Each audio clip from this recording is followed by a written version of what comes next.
আজাশারবাসী আল্লাহ বলেন সূরা নাবার 14 নম্বর আয়াতের মধ্যে আল্লাহ রাব্বুল আলামিন 1000 বছর আগে জানেন ওই আসমান থেকে আমার আল্লাহ যতক্ষণ পর্যন্ত পানি না দেন, খোদার কসম করে বলি একটা মাখলুকাত আল্লাহর দেওয়া পানি ছাড়া কখনোই ওর মধ্যে বরকত পাওয়া সম্ভব না।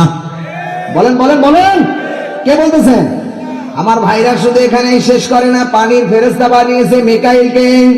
এই যে একটু আগে বৃষ্টি হতেছিল, কত ফোঁটা জমিনে পানি, কত ফোঁটা পড়েছে এই জমিনে, কত ফোঁটা পানি নাটোরে পড়েছে, কত ফোঁটা পানি যশোরে পড়েছে। আল্লাহ রাব্বুল আলামিন ফেরেশতা মিকাইলকে হুকুমতি দিয়েছে, গুনে গুনে লিপিবদ্ধ করে রাখেন, সব তিনি জানেন। কথা বলেন ঠিক না বেঠিক? সুতরাং কোরআনে কারীম জানিয়েছে, আমি আল্লাহ ডাইরেক্ট বলতেছি, আসমান থেকে যত ফোঁটা পানি পড়ে তাও আমি জানি, কত ফোঁটা পানি জমিনের থেকে উঠে যায় তাও আমি জানি। আমি যদি পানি গর্তের মধ্যে নামায় আনে, কে আছে পানি দিতে পারে? রাব্বুল আলামিন বলেন, কুল আরাআইতুম ইন আসবাহা মাউকুম গাওরান ফামান ইয়াতিকুম বিমাইম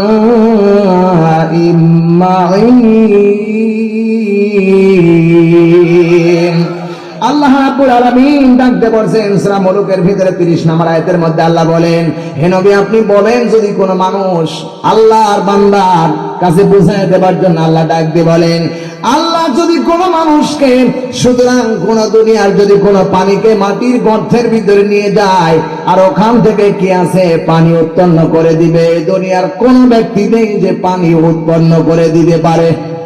কথা বলেন ঠিক কিনা?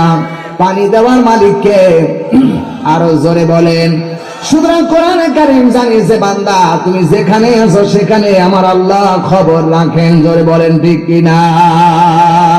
এখানেই শেষ করে আল্লাহ তাআলা বলেছেন, ওয়া হুয়া মাআকুম আইনা মা কুনতুম আল্লাহু বিমা তা'মালুনা বাসীর। আল্লাহু আকবার। রাব্বুল আলামিন ডাকতে বলছে, বান্দা তুমি যেখানে আছো সেখানে আমি আছি। কথা কয় না? আমি যেখানে আল্লাহ, আমি যেখানে আল্লাহ ওইখানে। এই বিশ্বাস যদি আমার আপনার হৃদয়ের মধ্যে থাকতো, আমার মনে হয় এত জেনা বাংলাদেশে হতো না। কথা কয় না?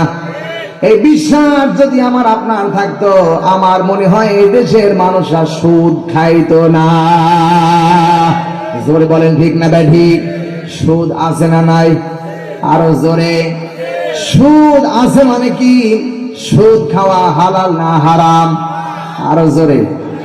এখন বলেন তো, কার কার পরিবারের মধ্যে সুদ আছে? দেখি হাত তোলেন। কেউ নেই, সব আল্লাহর ওলি বসে আছে। আমার জানা মতে আমি সহ এখানে মনে হয় সুদ ছাড়া কেউ নেই। আমি সহ মনে হয় সুদখোর। কেন জানেন? বলবো। আমাদের দেশে গ্রামীণ ব্যাংক আশা দিশা ঠেঙ্গা মারা আছে না নাই? জোরে কয় না আছে না নাই? সোনার ভাইরা সবাই, প্রত্যেকটি প্রায় পরিবারের মধ্যে হয়তো বা শতকরা 95% মানুষ সুদের সাথে আজকে জড়িত।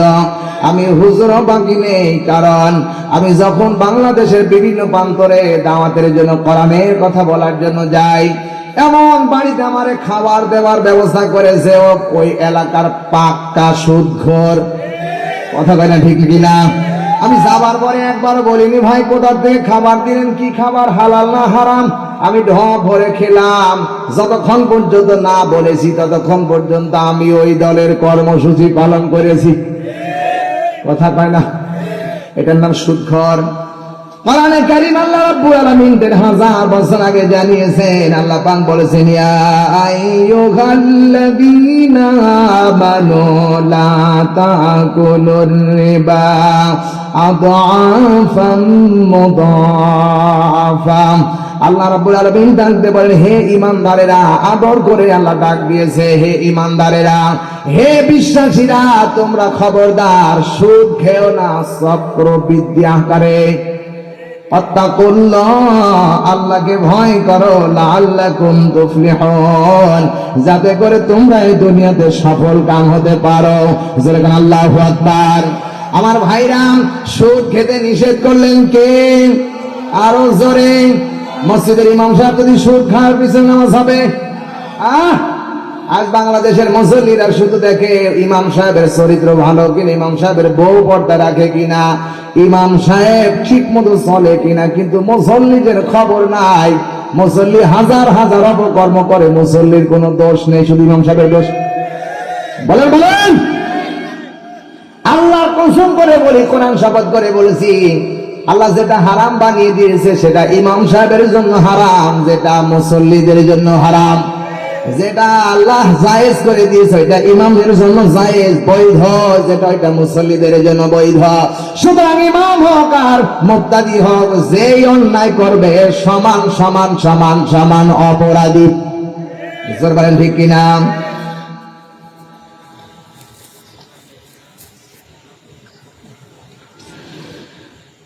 আল্লাহ রাসূলকে কোরআন থেকে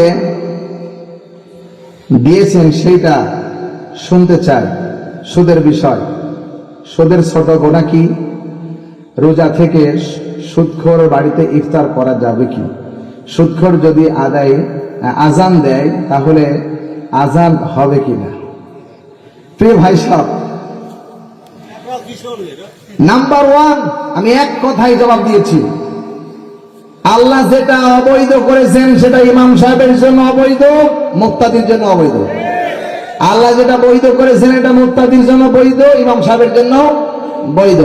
সুদ ইমাম সাহেব খেলে, খোদার কসম করে বলি, হাদিস শরীফের মধ্যে এসেছেন, নবীজি বলেছেন, ডাইরেক্ট বলেছেন, আর বাস্তবতা বলতেছি, প্রমাণ সহ বলতেছি। আল্লাহ নবীজি ডাক দিয়ে বলেন, আল্লাহ নবী হাদিস শরীফের মধ্যে বলেছেন, লা ইয়াদখুলুল জান্নাতা লাহমুন নাবাতা মিনাস সুহতি। বিশ্বনবী বলেন, যার গোশতটা হারামের টাকা দিয়ে তৈরি করা, ও কোনদিনই আল্লাহর জান্নাতে যাবে না, কোনদিনই আল্লাহর জান্নাতে যাবে না। হাদিস শরীফের মধ্যে ভাষা এসেছে, লা ইয়াদখুলুল জান্নাতা, আল্লাহ লা দিয়েছে আগে, কখনোই যাবে না, জান্নাতে যাবে না। এখানে শেষ নয়, হাদিসের মধ্যে আরো বলেছেন, হযরত আবু বকর সিদ্দিক রাদিয়াল্লাহু তাআলা আনহু হাদিস থেকে বর্ণনা করেছেন, ক্বালা লা ইয়াদখুলুল জান্নাতা জাসাদুন গুদিয়া বিল হারাম, যেই বংশস্থ এবং রক্ত হাড্ডি যেগুলো সুদ দিয়ে গঠন করা হয়, অবৈধ দিয়ে গঠন করা হয়, সেটা কোনদিনই আল্লাহর জান্নাতে প্রবেশ করবে না। জোরে বলেন ঠিক কিনা? সুতরাং আমার উদার আহ্বান জানাতে চাই, সুদ ছেড়ে দেওয়া লাগবে, ব্যবসা হালাল, এটাকে গ্রহণ করা লাগবে। আজ আমরা যারা এসেছি, আল্লাহ বলেছেন, ইয়া আইয়ুহাল্লাযীনা আমানু লা তুহাররিমু তাইয়্যিবাত, আল্লাহ বলেছেন তোমরা যেটা আল্লাহ হালাল করেছে সেটা হারাম করো না। আল্লাহ পাক বলেন, যদি তোমরা ঈমানদার হও, যেটা আল্লাহ হালাল করেছেন এটা হালাল করে নাও, যেটা হারাম করেছেন এটা হারাম জানো। নবীজি এর পরেও বলেন, কোরআনে কারীম দিয়ে আল্লাহ ডাক দিয়ে বলেন, কুলু মিম্মা রাযাকাকুমুল্লাহু হালালান তাইয়্যিবা। হে ঈমানদার, আল্লাহ তাআলা বলেন, ওয়াকুলু, তোমরা ভক্ষণ করো, রাযাকাকুমুল্লাহু হালালান তাইয়্যিবা, আল্লাহ যে রিজিক দিয়েছে ওখান থেকে হালাল এবং পবিত্র। কথা কয় না রে, কথা কয় না। হালাল এবং পবিত্র, এটা যদি কেউ না খায়, আল্লাহর কসম করে বলি, যদি কেউ ইমাম সাহেব না, যেই মসজিদে সিজদা দেবে, কারো ইবাদত আল্লাহর দরবারে কবুল হবে না। বিশ্বনবী ডাক দিয়ে বলে, কোন মানুষ যদি 10টা টাকা দিয়ে একটা কাপড় কিনে, আর ওর মধ্যে 1টা টাকা যদি হারামের টাকা থাকে, ওই কাপড় দিয়ে যতদিন পর্যন্ত আল্লাহকে সিজদা দিবে, একটা সিজদাও আল্লাহর দরবারে কবুল হবে না। এখন বিচার বলছেন আপনি, ভাইরা আমার, আজান দিতে পারবে কিনা মসজিদের ইমামতি যারা করবে তারা হবে ন্যায় পরায়ণ? কথা বলেন ঠিক কিনা? যারা আজান দেবে তারাও হবে ন্যায় পরায়ণ। তবে হ্যাঁ, ইমাম সাহেব আর মুসল্লির মধ্যে পার্থক্য হলো রাত আর দিন, যেমন তেমন, ঠিক কিনা? কারণ ইমাম সাহেব হচ্ছে মসজিদের নেতা, ইমাম সাহেবের চরিত্র যদি ভালো না থাকে, মুসল্লির চরিত্র কেমনে ভালো হবে বলেন? ইমাম সাহেবকে আগে পরিষ্কার হওয়া লাগবে। ইমাম সাহেব যদি সুদ খায়, মুসল্লিদের কোনদিন বলতে পারবে না সুদ খায় না। আগে ইমাম সাহেবকে পবিত্র হওয়া লাগবে। আমি যদি আমার বাবাকে মাকে ভাত না দেয়, আমি কি বলতে পারবো বাবা ভাত দে? এদের ইমামকে অবশ্যই পবিত্র হওয়া লাগবে এবং মুয়াজ্জিন সাহেবকেও পবিত্র হওয়া লাগবে। আমার বন্ধুগণ, আমার ভাইরা, সুদ ঘরের বাড়িতে রোজা রাখার পরে খাওয়া তো দূরের কথা, ও তো আল্লাহর আইনই মানে না, ওর সাথে কোনো সম্পর্কই নাই। যে আল্লাহর আইন মানে না তার সাথে কোনো সম্পর্ক আমার নেই। আল্লাহর আইন যে মানে তার সাথে মুসলমানের সম্পর্ক হবে। চিল্লায় গান ঠিক কিনা? আপনি যেখানেই থাকেন, যে অবস্থায় থাকেন, সুদ খান আর না খান, আমার আল্লাহ আপনার কিন্তু ব্যাপারটা খবর রাখে। জোরে গান ঠিক কিনা? কোরআনে কারীম জানিয়েছেন, আল্লাহ বলেন, হুয়াল আউয়ালু ওয়াল আখিরু ওয়াজ যাহিরু ওয়াল বাতিন ওয়া হুয়া বিকুল্লি শাইইন আলীম। অবিশ্বাস মুসলমানেরা, রাব্বুল আলামিন ডাক দিয়ে বলেন, আগে কি হয়, পরে কি হয়, গোপনে কি হয়, প্রকাশ্যে কি হয়, আমার আল্লাহ সব বিষয়ে ক্ষমতাবান, তিনি দেখেন। আরো জোরে। তাহলে কে গোপনে সুদ খায় আর কে গোপনে ভালো কাজ করে, এটা দুনিয়ার কেউ না জানলেও জানে একজন, তিনি কে? আরো জোরে। এই বিশ্বাস আমাদের আছে। এই বিশ্বাস যদি যারা না জানে, ইমানদার নাই, বিশ্বাস যাদের আছে যে আল্লাহ সব সময় আমাকে দেখে, অবশ্যই শুধু এখানে শেষ নয়, আল্লাহ তাআলা ডাক দিয়ে বলেন, ওয়া হুয়া আলিমুম বিযাতিস সুদূর। বান্দার অন্তরের ভিতরে যা হয় সেটাও কল্পনা জল্পনা ওইটা জানে আমার আল্লাহ। যেরকম আল্লাহু আকবার। বিশ্বের মুসলমানেরা, এই পরীক্ষা করার জন্য আমার আল্লাহ দুনিয়ার বুকে আপনাকে পাঠিয়ে দিয়েছেন। রব্বুল আলামিন আপনাকে বোঝাতে চায়, আপনার কাছে জানতে চায়, আপনি দুনিয়ার জমিনে আসার পরে আল্লাহর আইন মানেন না আল্লাহর বিরুদ্ধে চলেন, এইটাই জানতে চাই।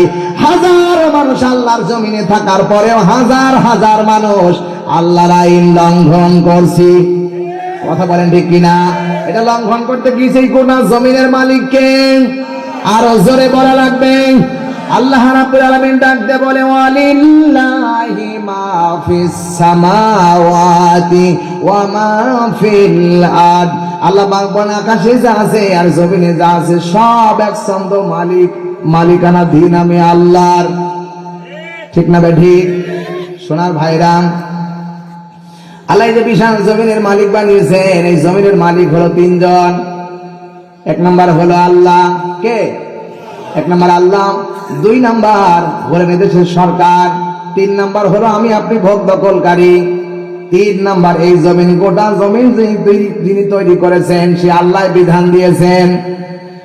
জমি, যেই জমি আল্লাহ বিধান দিয়েছেন, মার বাবা মরে যাবার পরে, মারা যাবার পরে সন্তান পাবে 2 ভাগ আর মেয়ে পাবে 1 ভাগ। কথা কয় না? হাজার হাজার মানুষ আজকে আসি হজ করতে যাবে, ছেলের নামে রেজিস্ট্রি করে দিয়েছে। বর মেয়ের মাথার হাত দিয়ে এরকম হাত দিয়ে বলছে, মা তোর জন্য কাবা ঘড়িতে গিলাপ ধরে দোয়া করবো। আল্লাহ ভালো জানায়, ওকে একটুও দেয়নি। খোদার কসম করে বলে, ওর মতো বেঈমান আর নাফরমান আকাশের নিচে আর কেউ নেই। বলেন বলেন বলেন। বাবাকে দেয়, আবার 2 ছেলে, এক ছেলেকে দেয়, আরেক ছেলেকে ফাঁকি দেয়, এমন টাকা আছে না নেই? জমির মালিক যিনি, তিনি বন্ধন করেছে, আপনি ভাগ করে দেবার না। খোদার কসম করে বলি, বাবা বেঁচে থাকতে, মা বেঁচে থাকতে, ছেলে হোক আর মেয়ে হোক, কারো নামে সম্পত্তি রেজিস্ট্রি করে দেওয়া জায়েজ নাই। মারা যাবার পরে যা পাবে ওয়ারিশ অনুযায়ী সে পেয়ে যাবে, আল্লাহ ফয়সালা দিয়েছে। হজ করতে যাওয়ার সময় হাজী সাহেব সন্তানকে লিখে দেয় আর মেয়েকে ঠকিয়ে দেয়, কাবা ঘরে গেলাম ধরে দোয়া করে, রব্বুল আলামিন জীবনে যা করেছি আর করব না। হ্যাঁ, আর তো নেই, আর করবে কি? সোনার ভাইরা আমার, যখন আল্লাহর কাছে যখন বারবার বলতে থাকে, যখন তালবিয়া করতে থাকে আর আল্লাহর কাছে বলতে থাকে, আল্লাহ বলেন, তোর মতো নাফরমান আর কেউ নাই, তুই আমার কাবা ঘরটাই নষ্ট করলি। এক কথা বলছেন না কেন? সুতরাং ওর মতো মানুষ হজে যাওয়ার চাইতে আমার মনে হয় ও দেশে ঘুরে ঘুরে মরাই ভালো, কারণ ওর হজ কবুল হবে না।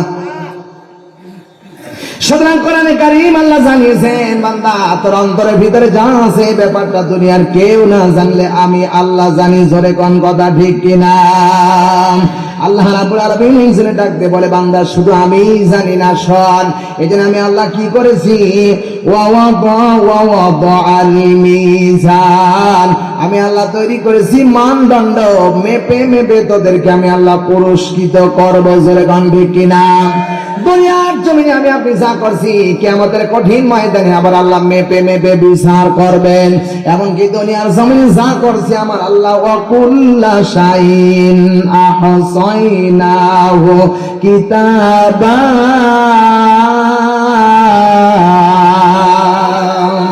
রব্বুল আলামিন ১,৫০০ বছর আগে জানিয়েছে, বান্দা যা তুমি করো আমি আল্লাহ গুনে গুনে লিপিবদ্ধ করেছি। জোরে বলেন, গুনে গুনে লিপিবদ্ধ করে রেখেছি। শুধু এখানেই শেষ করেনি, আল্লাহ বলেন প্রত্যেকটি মানুষকে পাহারা দেওয়ার জন্য আল্লাহ ৫ জন ফেরেশতা নির্মাণ করে দিয়েছেন। কয়জন? আল্লাহ বলেন, ১ হলেন পানির ফেরেশতা, ২ হলো খাদ্যের ফেরেশতা, ৩ হলো বাতাসের ফেরেশতা, ২ নাম্বার ৩, ৪ নাম্বার কেরামান, ৫ নাম্বার কাতিবিন। এই ৫ জন ফেরেশতা আমার আল্লাহ সব সময় বান্দার নিকটে রেখেছে। আমি আপনি যা করছি দুনিয়ার কেউ না জানলে ওই ফেরেশতারা লিপিবদ্ধ করে। ওয়া ইন্না আলাইকুম লাহাফিজিন কিরামান কাতিবিন ইয়ালামুনা মা তাফআলুন। যশোরবাসী বিবেক দিয়ে কান খাড়া করে শোনা লাগবে। রব্বুল আলামিন ডাকতে বলতেছে, বান্দা আমি তোকে পাহারাদার নিযুক্ত করে রেখেছি। যে পাহারাদার ফেরেশতা এই ডান কাঁধে একজন আর বাম কাঁধে একজন। মানুষ যদি পানির নিচে সাপ তাবক পানির নিচেও যদি কোনো অপকর্ম করে, সেটাও আমার ফেরেশতারা গুনে গুনে খুঁটে খুঁটে লিপিবদ্ধ করে। জোরে বলেন কথা ঠিক কিনা? আমার আপনার নেকি বদি আল্লাহ ওজন করবে কিয়ামতের কঠিন ময়দানে। ১,৫০০ বছর আগে আল্লাহ জানিয়েছে, বান্দা একটু ভালো করে শুনে রাখুন। ফাআম্মা মান তাকুলাত মাওয়াজিনুহু ফাহুয়া ফি ঈশাতির রাদিয়া ওয়া আম্মা মান খাফফাত মাওয়াজিনুহু ফাউম্মুহু হাওিয়া ওয়া মা আদরাকা মা হিয়া নারুন হামিয়া। জোরে বলেন কথাটা কার? আরো জোরে বলেন। আল্লাহ রাব্বুল আলামিন বলেন, যশোরবাসী একটু কান খাড়া করে বিবেক দিয়ে শোনা লাগবে। এবার আল্লাহ বলেন, আমি মিজান এমনি বানাই নাই, মিজানটা বানিয়েছে এই জন্য কিয়ামতের এই কঠিন ময়দানে যেন বান্দাকে আমি পরিষ্কার ভাবে মেপে মেপে তার রেজাল্ট অনুযায়ী তার পুরস্কার দিতে পারি। জোরে বলেন। কিয়ামতের ময়দানে আপনি যা করছেন আল্লাহ এটা নেকি বদি ওজন করবেন। কঠিন ওই ময়দানে যার নেকের পাল্লা ভারী হয়ে যাবে সে আনন্দের সাথে জান্নাতের দিকে রওনা করবে, আর যার নেকের পাল্লা হালকা হয়ে যাবে সে হাবিয়ায় প্রবেশ করবে। জোরে বলেন ঠিক কিনা? ও যশোরবাসী, এখন হাবিয়া কাকে বলে একটু চিন্তা ফিকির করেন। বিশ্বনবী মুহাম্মদ রাসূলুল্লাহ মদিনার মাটিতে মসজিদ নববীর পাশে বসা, হাজার হাজার সাহাবীদেরকে নিয়ে বসা। হঠাৎ করে দেখা গেল কানের ভিতরে একটা আওয়াজ বাজতেছে, বিশাল একটা আওয়াজ। নবীজি সাহাবীদেরকে ডাকতে বলে, সাহাবীরা বলো তো দেখি কিসের আওয়াজ বাজে, তোমরা কি জানো? সাহাবীরা বলেন, ইয়া রাসূলুল্লাহ, ইয়া হাবিবাল্লাহ, আমরা জানি না। বিশ্বনবী ডাকতে বলছেন, সাহাবীরা আজ থেকে ওই যে নারুন হামিয়া, জাহান্নামের প্রজ্বলিত আগুন, ওই জাহান্নামের মধ্যে আল্লাহ ৭০,০০০ বছর আগে একটা পাথর ছেড়ে দিয়েছিল। ৭০,০০০ বছর পরে পাথরটা গড়ে গড়ে জাহান্নামের তলিতে পৌঁছে গেল। বিবেকবান মানুষ যারা বসে আছেন, তাহলে জাহান্নামের গভীরতা কত বড়। এখানে যদি ৫তলা বিল্ডিং থেকে একটা তুলার বস্তা ছেড়ে দেন আর একটা পাথর ছেড়ে দেন, আমার মনে হয় তুলার বস্তাটা জমিনে আগে আসবে না পাথর আগে আসবে? কোনটা আসবে? নবীজি পাথরের কথা বললেন, আর চেক ডেকে ডেকে সাহাবীদেরকে বলেন, সাহাবীরা আজ থেকে 70,000 বছর আগে আল্লাহকে জাহান্নামের মধ্যে পাথর ছেড়ে দিয়েছেন। 70,000 বছর পরে ওই পাথরখানা গড়ে গড়ে জাহান্নামের তলিতে পৌঁছে গেল। আমার ভাইরা, কিয়ামতের এই কঠিন ময়দানে যদি আমার আপনার নেকির পাল্লা ওজন না হয়ে যদি হালকা হয়ে যায়, আর আল্লাহ যদি আমাকে জাহান্নামের আসামি বানিয়ে দেয়, আমার মতো এই 3 হাত 3.5 হাত বড়ি জাহান্নামের মধ্যে ছেড়ে দেওয়ার সাথে সাথে একদিন নয় 2 দিন নয়, অন্তত 70,000 বছর লাগবে জাহান্নামের তলিতে পৌঁছাইতে। জোরে বলেন ঠিক কিনা? আমার ভাইরা, 70,000 বছর যখন লাগবে, আল্লাহ এই জাহান্নামের আগুন সম্পর্কে নবীজিকে জানিয়েছে। নবীজি বলেন পরে, আমার ভাইরাম, নবীজি বলেন 70,000 বছর লাগবে এই জাহান্নামের আগুন সম্পর্কে। নবীজি বলেছেন 1,000 বছর আগুনটাকে আল্লাহ জ্বালিয়ে লাল রং ধারণ করেছে, আবার 1,000 বছর জ্বালানোর পরে এটাকে কালো রং ধারণ করেছে, আবার 1,000 বছর পরে জ্বালানোর পরে এটাকে সবুজ রং ধারণ করেছে। ওই জাহান্নামের ভিতরে এত গভীর আগুন, যে আগুন এই দুনিয়ার আগুনের চাইতে 70 ভাগ বেশি পাওয়ার। কথা বলেন ঠিক কিনা? এই আগুনের ভিতরে বিশ্বনবী বলেন, যদি কারো নেকির পাল্লা হালকা হয়ে যায়, কিয়ামতের এই কঠিন ময়দানে আল্লাহ তাকে ছেড়ে দিবে। 70,000 বছর লাগবে জাহান্নামের তলিতে পৌঁছাইতে। আমার আপনার মতো মানুষ যদি জাহান্নামে যায়, 70,000 বছর যখন লাগবে পৌঁছে, আমার আপনার অবস্থা কি হবে টের পাচ্ছেন? আল্লাহ কোরআনে কারীমের মধ্যে বলেছেন, ইন্নাল্লাযীনা কাফারু সাওফা নুসলিহিম নার ওয়া কুল্লামা নাদিজাত জুলুদুহুম বাদদালনা জুলুদান গায়রাহা। কোন মানুষকে জাহান্নামের মধ্যে আল্লাহ ছেড়ে দেওয়ার সাথে সাথে 42 গজ চামড়া পুড়ে এক মুহূর্তের মধ্যে শেষ হয়ে যাবে। ইমাম আবু হানিফা রাহমাতুল্লাহি আলাইহি বলেন, এক মুহূর্তের মধ্যে 100 বার আল্লাহ পাল্টাবে, 100 বার পোড়াবে। এত বড় কঠিন ওই জাহান্নামের আগুন। ওই জাহান্নামের আগুনে যাওয়ার আগে চিন্তা ফিকির করে জাহান্নামের দিকে যাওয়া লাগবে, চিন্তা ফিকির করে হাসরের ময়দানে উঠা লাগবে। কথা বলেন ঠিক কিনা? আল্লাহ কিয়ামতের এই কঠিন ময়দানে সবাইকে উঠাবে সুযোগ। আল্লাহ কখনো কাউকে সাথ দেবে না। আল্লাহ রাব্বুল আলামিন বলেন, ইয়াউমা ইয়াকুমুর রূহু ওয়াল মালাইকাতু সাফফান লা ইয়াতাকাল্লামুনা ইল্লা মান আযিনা লাহুর রাহমানু ওয়া ক্বালা সাওয়াবা। আরো জোরে আল্লাহু আকবার। আমার ভাইরা, আল্লাহ পাক বলেন সূরা নাবা 78 নম্বর সূরা 30 নম্বর পারা 2 নম্বর ওপর 38 নম্বর আয়াত বলছি। আল্লাহ পাক বলেন, যেদিন আল্লাহ পাক বলেন ইয়াউমা যেদিন ইয়াকুমুর রূহু ওয়াল মালাইকাতু সাফফা, মানুষ এবং ফেরেশতারা সারিবদ্ধভাবে আল্লাহর সামনে দাঁড়িয়ে যাবে। এত বড় কঠিন ময়দান আল্লাহ কায়েম করবে, যেই ময়দানে লা ইয়াতাকাল্লামুনা ইল্লা মান আযিনা লাহুর রাহমান ওয়া ক্বাল। আরো জোরে বুঝা যায় ক্ষমতার মালিক আল্লাহ। আমার মনে হয় যদি আল্লাহ কিয়ামতের ময়দানে আমার আপনার জবান বন্ধ করে দেয়, কোনো কথা বলার সুযোগ আমরা পাবো না। আর আল্লাহ যদি জবান খুলে দেয়, কথা বলার সুযোগ পাবো। এই ময়দান আমাদের সামনে আছে না নাই? আরো জোরে বলেন, আছে না নাই? এই ময়দানে আমাদেরকে অবশ্যই অবশ্যই আমাদেরকে আল্লাহর সামনে জবাব দেওয়া লাগবে। বলেন বলেন, জবাব দেওয়া লাগবে না কার কার দেখি? সবার লাগবে। আল্লাহ পাক বলেন এখানে শেষ নয়, যালিকাল ইয়াউমুল হক, অবশ্যই সেই দিনটা আমাদের সামনে উপস্থাপন হবে।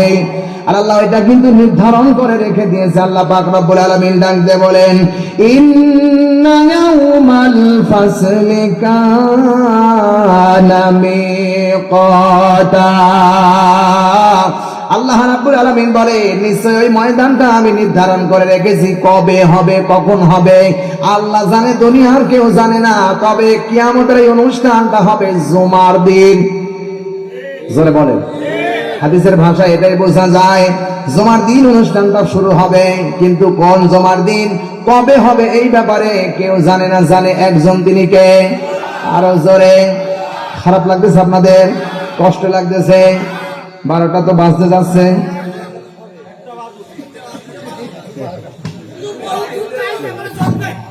চলবে? সাইদি সাহেবের চলবে? সাইদি সাহেবের ওয়াজ শুনবেন আপনারা? হ্যাঁ, সাইদি হুজুরের কণ্ঠে, সাইদি হুজুরের কণ্ঠে শুনবেন আপনারা? দেখি কারা কারা শুনবেন, হাত তোলেন। লিল্লাহে তাকবীর।